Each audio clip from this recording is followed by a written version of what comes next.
Although 2050 is still a ways away, researchers are predicting what the future might look like, from the wacky to the alarming.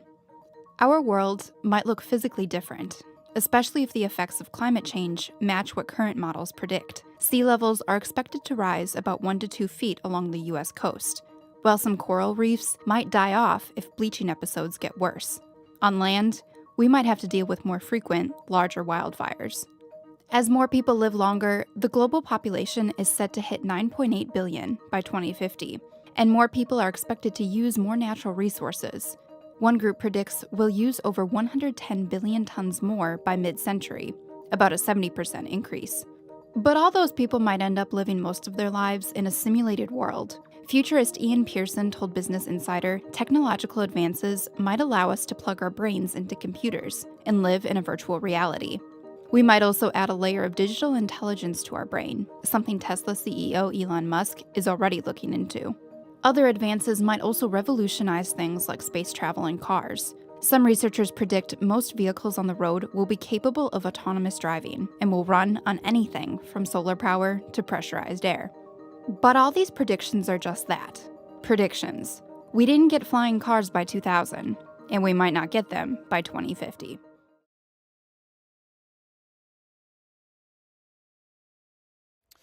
Now, in other news, the Korean government has vowed to take all-out measures to tackle the fine dust crisis in the country.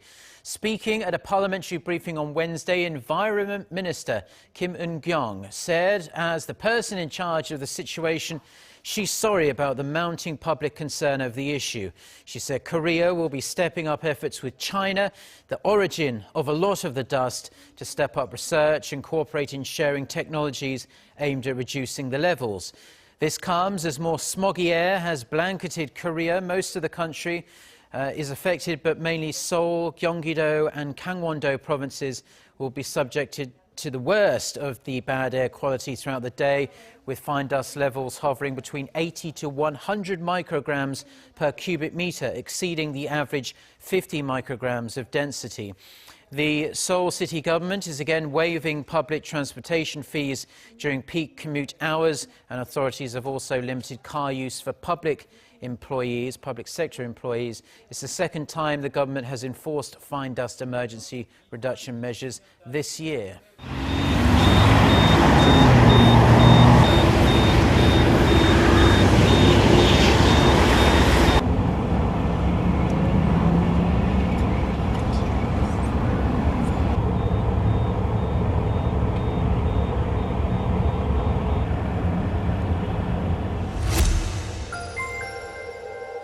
December was the darkest month on record in the Russian capital of Moscow. December is usually the darkest month of the year, with an average of 18 hours of sunshine. But the Weather Observatory at Moscow State University reported that the sun was hidden by clouds for all but 6 minutes last month. The previous record for darkness was in December 2000, when the sun shone for 3 hours, according to the Media Novosti weather website. The head of Russia's meteorological agency, Roman Vilfund, said the unusual cloudiness was caused by unusually warm temperatures and air masses moving in from the Atlantic Ocean. Now, the world's largest country is experiencing extremely low temperatures, especially in the Far East. Temperatures on January 15th dipped as low as minus 67 degrees Celsius. Residents posted photos of themselves on social media braving the cold.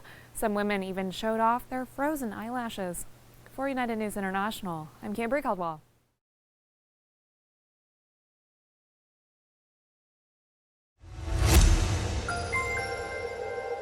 A 90-year-old woman is suing the US Air Force 62 years after she was kicked out of the service for being a lesbian. In 1955, Airman Second Class Helen Grace James and another female service member were followed by police from the base as they went to dinner. Days later, James was arrested, and after a lengthy interrogation, she was given an undesirable discharge because she was a lesbian. James was subjected to the investigation during a time known as the Lavender Scare, a Cold War-era persecution of gays and lesbians working for the US government. While James went on to become a successful physical therapist, she says the less than honourable discharge has prevented her from receiving veteran benefits. The lawsuit filed last week asked the court to upgrade her discharge to honourable. For United News International, I'm Rachel Lee. Chelsea Manning, the transgender former U.S. Army intelligence analyst who was convicted of leaking classified documents, has announced her plan to run for a Senate seat in Maryland. 3 days after filing with federal election officials, Manning confirmed the bid by posting an ad campaign video to Twitter on January 14th. I'm Chelsea Manning, and I approve this message. Manning also tweeted a link for campaign contributions. Manning was sentenced to 35 years for releasing a trove of confidential military and State Department documents to WikiLeaks. Former President Barack Obama commuted her sentence before he left office, leading to her release in 2017. Manning has been an outspoken activist for LGBTQ rights since her release. Manning will run against two-term Senator Ben Cardin in the November Democratic primary. For United News International in Washington, D.C., I'm Caitlin Mangum.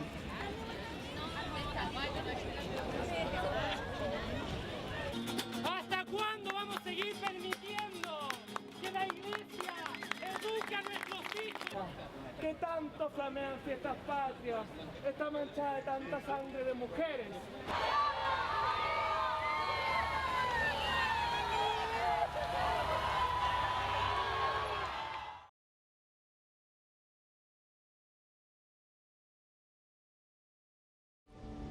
30 in the morning here in the capital, Tehran. You're watching Press TV's Top 5. Many thanks for joining us this hour. Now, Palestinian leaders have voted to urge the Palestinian Liberation Organization to suspend its recognition of Israel. This comes weeks after the United States' unilateral decision to declare Jerusalem al-Quds as the Israeli capital. We are condemning and rejecting the decision of U.S. President Donald Trump considering Jerusalem as the capital of Israel and transferring the American embassy from Tel Aviv to Jerusalem.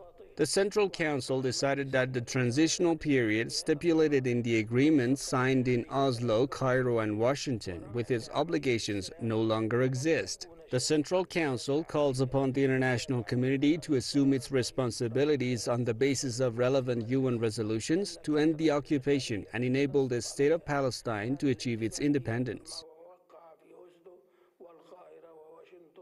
The voting took place at the Palestinian Central Council, which is a high-ranking arm of the PLO.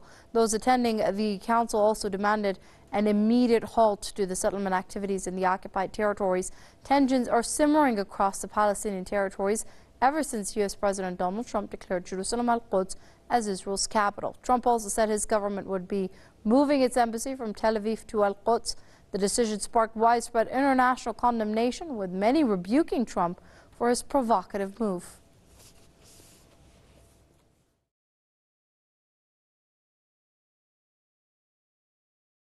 Number 11 on the Open Doors World Watch list is India. Joining us to talk about what is fueling persecution in the world's largest democracy is Joseph D'Souza. He's Bishop of Good Shepherd Church and a human rights advocate who hails from the beautiful nation of India. Thank you so much for joining us again on the broadcast.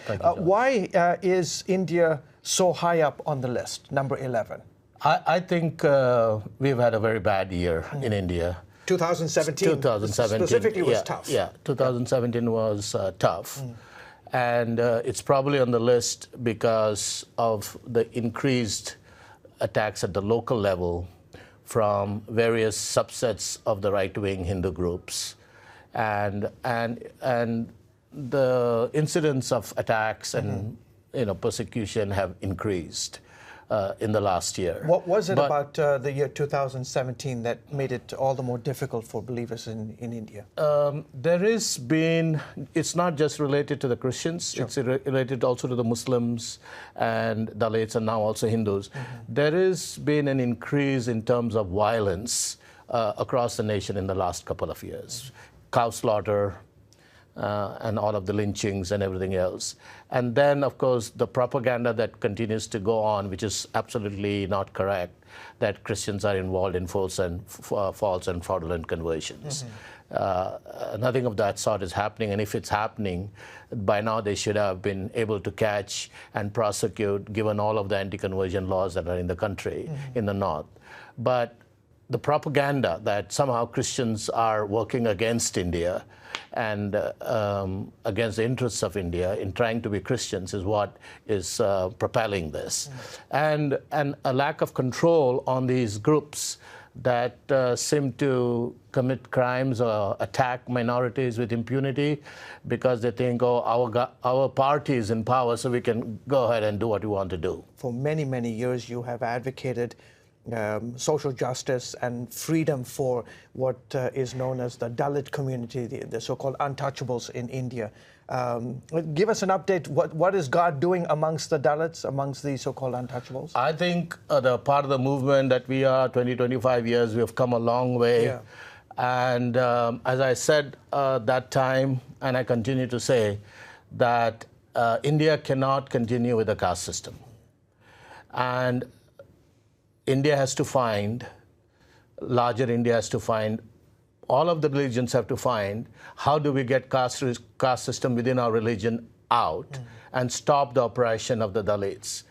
And while many Dalits have found freedom and dignity through Christian work in education and spiritual work and other kinds of things, the problem is not over. In the midst of all these challenges, is the church growing, still growing? The church has to grow in this kind of conflict. And you and I know that persecution has never stopped the growth of the church. In fact, when we are attacked, we are persecuted, we become stronger, and the faith of our North Indian brothers and sisters has to be seen, to be believed, and how they keep witnessing, not because of an external agenda. They have no foreign funding, nothing. They're local people. Yes, they're standing strong, and they're not recanting. We will have to leave it there. As always, Dr. D'Souza, pleasure to have you back on the broadcast. Welcome. 3 Chilean Catholic churches were attacked just hours after Pope Francis arrived in Santiago. 2 were burned to the ground near Temuco on Tuesday, January 16th. Another church located near Santiago was firebombed on Tuesday too, causing minor damage. 9 Chilean Catholic churches have been firebombed since Friday. No one has been hurt in the attacks, although threats have been made against the Pope.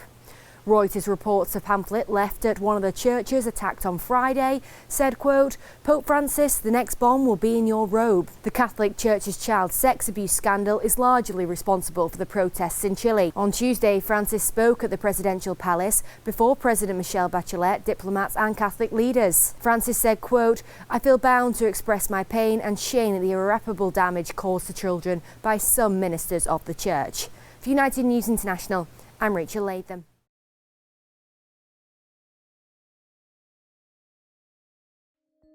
For the first time in recorded history, the entire continental United States is experiencing what the Centers for Disease Control and Prevention calls widespread influenza activity. When a flu outbreak happens, the virus that gets people sick in Alabama may not be the same strain in Washington. So some parts of the country may have rougher flu seasons than others, depending on the strain. The CDC said there are 2 reasons for this widespread activity. First, most people getting the flu are picking up the H3N2 strain, which is notorious for mutating so fast that vaccines can't keep up. This year's vaccine is thought to be just 32% effective at stopping H3N2. Second, some hospitals are poorly equipped to deal with H3N2 because of supply shortages outside of vaccines. For example, some parts of the U.S. don't have enough of the intravenous fluid that delivers medicine to patients because hurricanes damaged the facilities in Puerto Rico where it's made. And in the hardest hit parts of the U.S., there's not enough antiviral medication. Despite these shortages, the CDC did say that this season isn't expected to be as severe as the recent H3N2 dominated years. But there are still at least 11 weeks of flu season to go. So researchers are encouraging those who haven't had their flu shot to get one. Deadly flu. The CDC today warning about this dangerous strain, and word tonight of a mother of 3, a marathon runner who died within hours. ABC's Steve Osunsami is at the CDC. The family of Katie Oxley Thomas tonight tells us they're pretty sure she got a flu shot this season, but it didn't protect her. Just 48 hours after she first started showing signs of the flu, this 40-year-old mother of 3 from California was dead. This was like nothing I've ever seen. This particular strain of flu that doctors are seeing most can be a quick killer. In Alabama, 38-year-old Adam York is suddenly fighting for his life tonight and needing a machine to breathe. In a 24-hour period, he went from talking to me on the phone to being in the bed on these machines. At the CDC today in Atlanta, health officials shared that 20 children across the country have died from the flu this winter. 7 of them reported just last week. One of them is a 4-year-old from Dayton, Ohio. One of the most difficult things that I've ever had to do was tell my other children on Saturday morning that their little brother wasn't coming home. Health officials here underline that the flu shot still works and that families should go out there and get them, pointing out that 80% of children who died from the flu last year weren't vaccinated. Philippine volcano experts raised the warning level for Mount Mayon Sunday, January 14th, after lava began to flow and ash clouds appeared. The Philippine Institute of Volcanology and Seismology raised the level to 3 from 2, meaning that a hazardous eruption is possible within weeks or days. Lava continued to flow down half a kilometer on Monday. Albay Province has been placed under state of calamity Tuesday as part of evacuees rose to at least 21,000. Officials have warned residents of possible lahars or mud flows, as well as toxic clouds of gas. Mayon, the nation's most active volcano, is about 340 kilometers southeast of Manila in the Albay Province. Mayon is one of 22 Philippine volcanoes that are part of the Ring of Fire, a string of volcanoes that ring the Pacific Ocean. Mayon's last fatal eruption was in 2013 when 5 climbers died. For United News International in Metro Manila, I am Crystal Yap.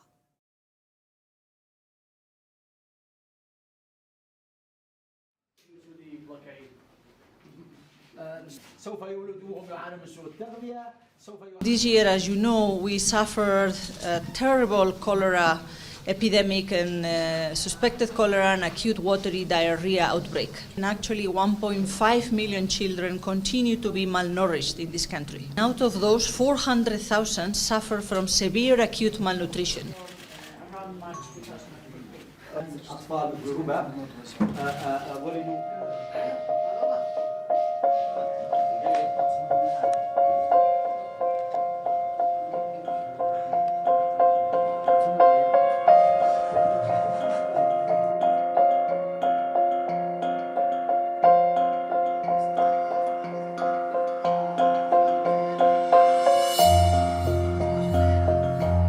حتى النفسية مش حلوة، يعني تشوف يا أخواني يلعبوا تحاول إن تقوم تفلت، مثلا تقوم تشتي تشرب ولا حاجة. كان متعود إن لما تصحى الصباح قوم تشرب الحالة وترجع تنسي إن يعني رجلها مش موجود.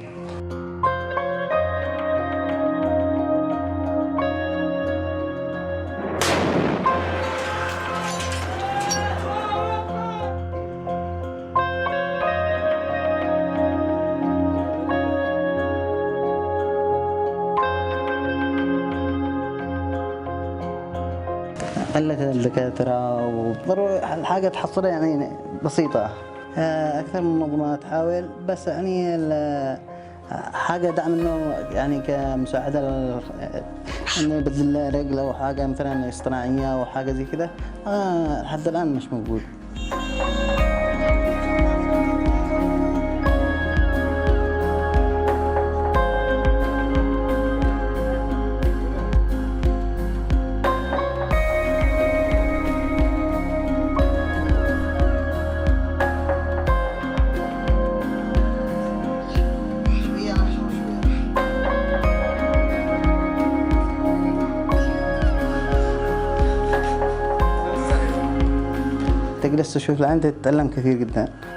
Saudi Arabia has launched fresh air strikes in Yemen, causing more death and destruction. The latest attacks targeted a farm in Al Jarahi Directorate of Hodeidah province in the country's west. 2 farmers were killed and 3 others wounded in the air raids. Earlier, Saudi warplanes bombed Al Khoja Directorate in the same province, killing 4 farmers. Saudi Arabia and its allies started their deadly aggression against Yemen in March 2015. The war has so far killed over 13,700 Yemenis, many of them women and children. Prominent human rights groups have repeatedly accused Saudi Arabia of committing war crimes in its southern neighbor. Yemen is facing a humanitarian crisis amid Saudi Arabia's all-out siege of the war-ravaged country.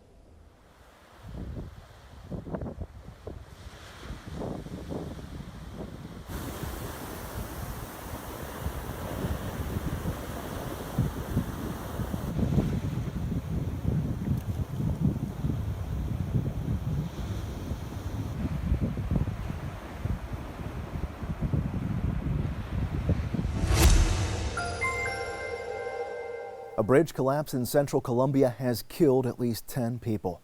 The victims were all workers on the Chirrahara Bridge, which was under construction and not in operation when it collapsed Monday, January 15th. 9 of the workers were killed instantly, while the 10th died at the hospital. They were roughly 280 meters high when they fell. The construction company behind the work has already identified the first 9 victims and offered its condolences to their families. Additional injuries were also reported, and emergency crews returned to the site Tuesday for a second day of search and recovery efforts. The Chirrahara Bridge spans nearly 450 meters over a gorge on the highway between Bogotá and Villavicencio. Colombian President Juan Manuel Santos expressed his support for the victims' families in a tweet. Meanwhile, the National Infrastructure Agency will launch an investigation to find out what caused the deadly collapse. For United News International, I'm Matt Paul. Twin suicide bombings killed dozens of people January 15th at a street market in central Baghdad. Iraqi police and health officials said the attacks in Tehran Square left 38 dead and 105 wounded. 2 assailants wearing suicide vests blew themselves up at around 6 a.m. as vendors were starting their workday. So far, no group has claimed responsibility for the blasts, but some security officials suspect it was the work of the Islamic State. Iraqi Parliament Speaker Salim El-Jabouri described the suicide blasts as a, quote, cowardly act against innocent people. He went on to urge the government to take necessary security precautions. Attacks in the capital city have become less frequent since Iraqi forces drove IS from its last remaining territories in the country last month. However, there are concerns the number of attacks may increase in the coming months, with elections in the country set for May. For United News International, I'm Mila Uni.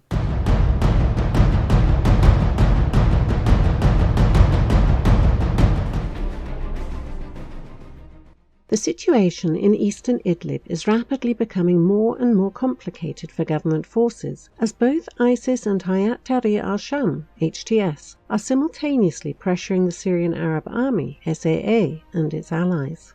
On January the 15th, ISIS captured a dozen villages southwest of the Abu al-Duhur air base and conducted several hit-and-run attacks on government troops in the areas of Uwajat Khana and Razm Khurshuf.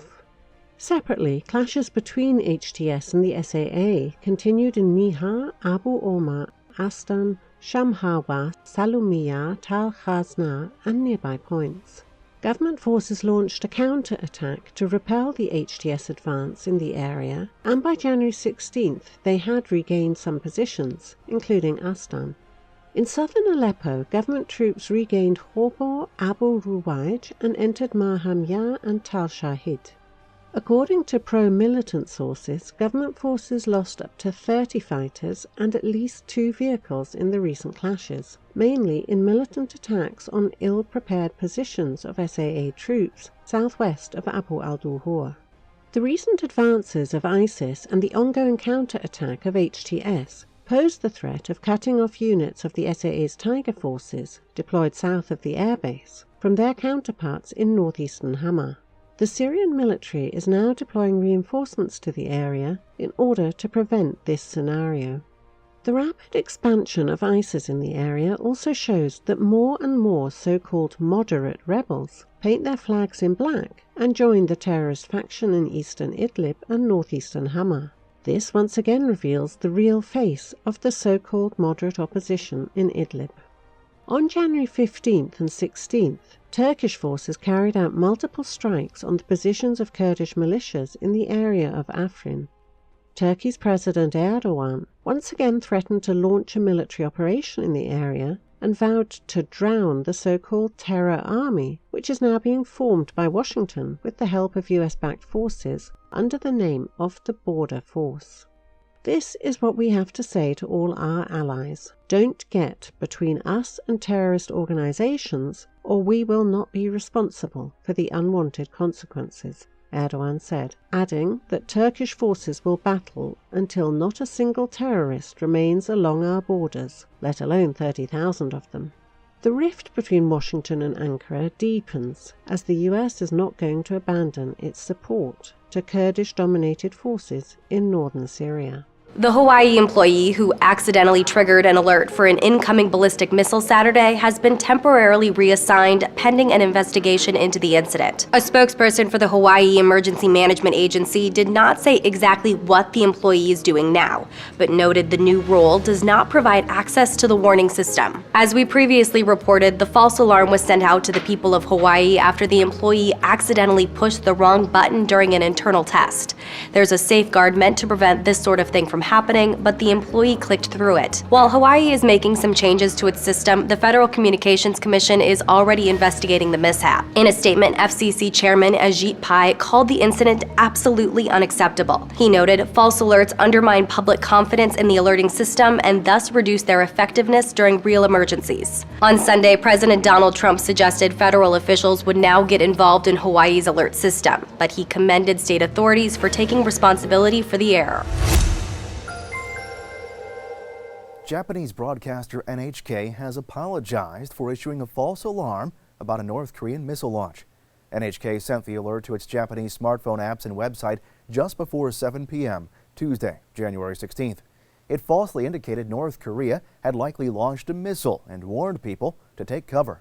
A second alert corrected the mistake 5 minutes later, and Japan's national public broadcaster issued an on-air apology. NHK blamed a switching error but did not elaborate. According to Reuters, there were no immediate reports of panic or disruption following Tuesday's false alarm. That was not the case Saturday morning in Hawaii, where the state emergency agency accidentally sent a similar alert that wasn't corrected for nearly 40 minutes. The employee who pressed the wrong button in Hawaii has been reassigned, and Governor David Ige has ordered a comprehensive review of the state's emergency response system. For United News International, I'm Matt Washington Paul. and Tokyo are extending their existing nuclear cooperation deal. This allows Japan to continue reprocessing spent nuclear fuel, meaning increased amount of plutonium in that country. Cha Sang-mi has the full story. The United States and Japan have decided to let their current nuclear cooperation pact renew automatically, which will allow Tokyo to keep reprocessing spent nuclear fuel. Japan's Mainichi Shimbun reported Tuesday that the two nations' 30-year nuclear cooperation agreement, which was to expire this July, is confirmed as extended, since neither side proposed revising or terminating it 6 months prior to the deadline. The agreement came into effect in July 1988. Its renewal raises question about the increasing amount of plutonium in Japan, which can be reprocessed to use again as fuel, or to make nuclear weapons. Japan is pushing for a so-called nuclear fuel recycling policy for plutonium, but the country has no immediate use for it since its reactors were switched off after the Fukushima nuclear disaster in 2011. On the other hand, a nuclear specialist says a single warhead requires 5 kilograms of plutonium, and Japan has 50 tons, enough for almost 10,000 nuclear bombs. But the expert says it's not going to pose any newer threat to the international community. The threat has already been there. It's been like a clear and present danger for so many years, maybe 25 years. But I'm guessing that there could be some ways of converting plutonium-239 to reactor-usable material. the Japanese government has insisted it will not hold on to any plutonium, not for the use by the international community. The fact that its stockpiles continue to grow could provoke criticism. Cha Sang-mi, Arirang News.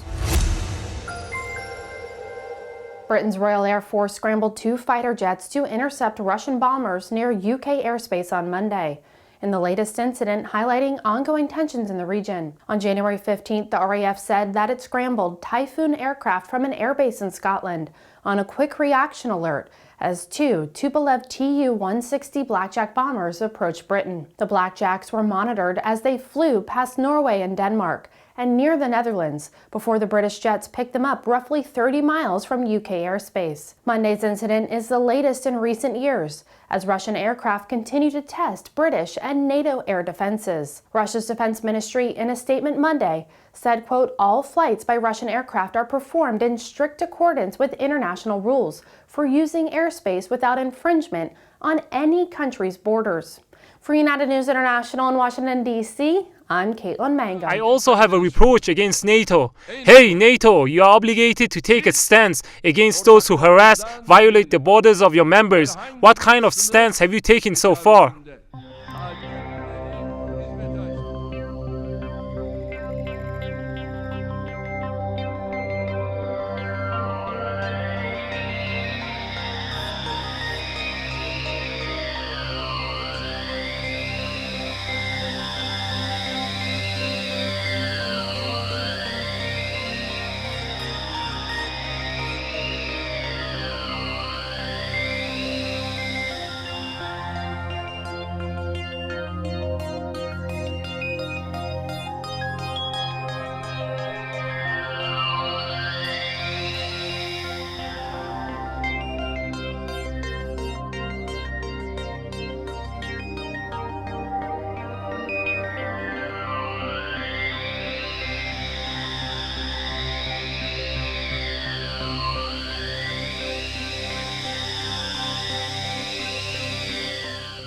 This is Kashmir, a region disputed between Pakistan and India.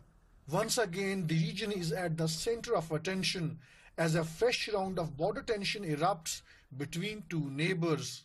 Islamabad says 4 of its soldiers were killed by Indian forces, adding that Pakistani forces responded by killing 3 Indian soldiers. But India's military says it was Pakistani forces who fired first and that no casualties were recorded on the Indian side. At the heart of border tension is the ongoing uprising in Indian-controlled Kashmir. Many people in the disputed region have been killed over the past 1.5 years. Kashmiris are seeking freedom from India under UN Security Council resolutions which call for a referendum in the disputed region. These are Indian attempts to divert the international attention from the grave human rights violations being perpetrated by the Indian occupation forces in the Indian-occupied Jammu and Kashmir. Pakistan military has given a befitting response to all such Indian attempts. Fresh clashes followed a warning by Indian Army against Pakistan's threat of use of nuclear weapons. It said Pakistan's weapons would not stop Indian forces from crossing over de facto border. India accuses Pakistan of encouraging militants to launch attacks on Indian-controlled Kashmir. Pakistan denies allegations and also threatens to use its nuclear arsenal against what it calls any possible Indian aggression on its eastern borders. Pakistan's nuclear weapons are for the deterrence. And that deterrence means because India's size in conventional war is larger than Pakistan's, 7 to 8 times, that means a smaller power would have to defend itself with the minimum credible deterrence. In addition to nuclear warheads, Pakistan says it has manufactured small nuclear devices which it plans to use in case an attack by India. Analysts believe that both nuclear-armed countries can effectively destroy each other, but repercussion of a nuclear war could have a spillover effects in the region. Javed Rana, Press TV, Islamabad. Russian Foreign Minister Sergei Lavrov threw his weight behind the Iran nuclear deal during his annual press conference on Monday. In his diplomatic roundup of the year 2017, Lavrov accused the United States and its allies of issuing ultimatums to get what they want. Lavrov said Moscow will not support attempts by Washington to modify the Iran nuclear deal. U.S. President Donald Trump has threatened to reimpose nuclear sanctions on Iran unless there are modifications to the existing deal. We will continue our efforts to make the U.S. accept reality. And the reality is that Iran has been fulfilling all its obligations under the JCPOA, which has been regularly verified by the IAEA's Director General, while the International Atomic Energy Agency has not voiced a single concern in relation to Iran's obligations under the nuclear deal. Lavrov referred to the deal as one of the most important achievements made by the global community and called Washington's attempt to introduce a fresh package of sanctions against Iran regrettable. прискорбно, потому что All this is regrettable, as in a few months there will be another review, and if the U.S. indeed slams the door on it, I don't even want to think of the consequences. Certainly in this situation, Iran won't consider that it has to be committed to the JCPOA. The top Russian diplomat once again stressed Russia's opposition to U.S. proposed amendments to the Joint Comprehensive Plan of Action. пытаются сделать Соединенные Штаты. What the United States is trying to do to amend the text of the deal by including issues that are absolutely unacceptable for Iran. We won't back this. The foreign minister says that the best way for Russia to stay ahead of the game is through responsible politics and international cooperation. Russia has been strengthening ties with its neighbors and has established a strategic partnership with Iran. And when it comes to the U.S., Russia says it wants constructive dialogue and mutual respect. Marina Kartunova, Press TV, Moscow. North Korean state media lashed out Tuesday at U.S. President Donald Trump's recent tweet about having a bigger nuclear button on his desk than Kim Jong-un's. A commentary in Rodong Shinmun, the ruling party's publication, called the tweets the spasm of a lunatic and the bark of a rabid dog, according to a translation by the Wall Street Journal. The war of words between Kim and Trump escalated on New Year's Day when Kim said the entire U.S. mainland is within range of its nuclear missiles. And, quote, the nuclear button is on my office desk all the time. The next day, Trump responded on Twitter, quote, I too have a nuclear button, but it is a much bigger and more powerful one than his, and my button works. Tensions between the two countries are rising, even as North and South Korea engage in diplomatic talks. For United News International, I'm Matt Paul. President Xi Jinping reportedly spoke on the phone with his American counterpart Donald Trump on Tuesday. The Chinese leader described the current easing of tensions on the Korean peninsula as hard-earned, that all parties need to continue working towards dialogue and negotiation. According to China's state broadcaster CCTV, Xi stressed that Beijing is willing to maintain close communication, mutual trust and respect with Washington and the international community in dealing with Pyongyang. He is also said to have commented on the positive progress in Washington-Beijing relations over the last year, that it brought benefits especially in the economic and trade sectors. The details of the call have yet to be confirmed by the White House. Meanwhile, U.S. Defense Secretary Jim Mattis, on his way to the Vancouver summit on Tuesday, reiterated that military options need to be made apparent as well to help reinforce diplomatic efforts.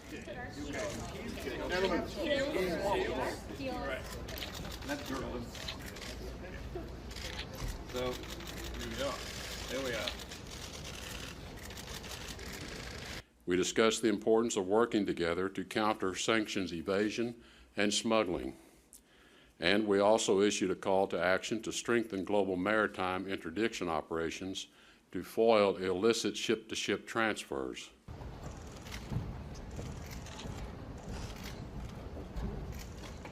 U.S. and Canada now hosting a meeting with other nations, various nations now, on the North Korea nuclear threat today, in fact. Rex Tillerson is there. He's in Vancouver. James Mattis is there as well. All coming days after a false alarm about an incoming ballistic missile created panic for 38 minutes in the state of Hawaii. John Bolton, former U.S. Ambassador to the UN, Senior Fellow, American Enterprise Institute, Fox News contributor. How are you, sir? And good morning. Good morning to you. You think anything comes from this? China's not there, by the way. South Korea is. Japan is there. What comes from it? Well, I think it's important, obviously, given Canada's geographic location, as well as the integrated North American Air Defense Command we have with them, to talk about the threat from North Korea, since obviously on the day that North Korea gets the ability to hit targets in the United States, they'll be able to hit targets in Canada as well. So I think this is a good opportunity to keep a close ally informed. I don't expect that anything more will come from it, but it's important work to do. And keep it on the table. I think a lot of these countries, based on what I'm reading, they do not want to step on this matter between the North and South prior to the Olympics, almost as if they feel like there's a bit of momentum there. The White House is saying we're the ones that are driving this issue, and we're the ones that are responsible for driving them toward one another. What is your view on that, sir? Well, I think North Korea has unquestionably appreciated that the Trump administration is not the same as its predecessor, and that the possibility of military force is a much more real threat from this administration than from Barack Obama. But at the same time, I believe this entire Olympic ploy is nothing but propaganda. I don't think anything serious will come of it. I think they're taking advantage of South Korea's desire not to have the Olympics spoiled. As they were to an extent in 1988. It's nothing new from North Korea. They've marched in subsequent Olympics with the South Korean team. So I think the nuclear question still remains bubbling day after day. A boy who survived the Texas church massacre is healing with the help of well wishes from strangers in the form of greeting cards. It just uplifts everybody. Everybody's been so wonderful in what they've said and written. It's amazing. 5-year-old Ryland Ward was shot 5 times at the First Baptist Church in Sutherland Springs. His stepmother and 2 of his sisters died in the attack. Ryland's grandmother says it's been a long road to recovery for the once active child, who looks forward to the day he can leave the hospital where he's been since the shooting last month. But he was hurting and not feeling good, so I was just trying to do something to get his mind off of everything. And we started talking about things he wants when he gets out of the hospital. And when I got to go-kart, he was like, oh, said go-kart. His eyes got real big and he was all excited and everything. So Sandy reached out to her Facebook friends, asking them to send Ryland cards with $1 in them. She says as the money grows, he gets more and more excited about getting to buy his go-kart.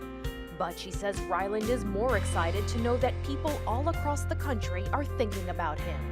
We've had people sending pictures of their pets and of their kids and grandkids, and he loves seeing those. There's more good people in the world than bad, because that's what he's been through, and that all these people, love him and are praying for him.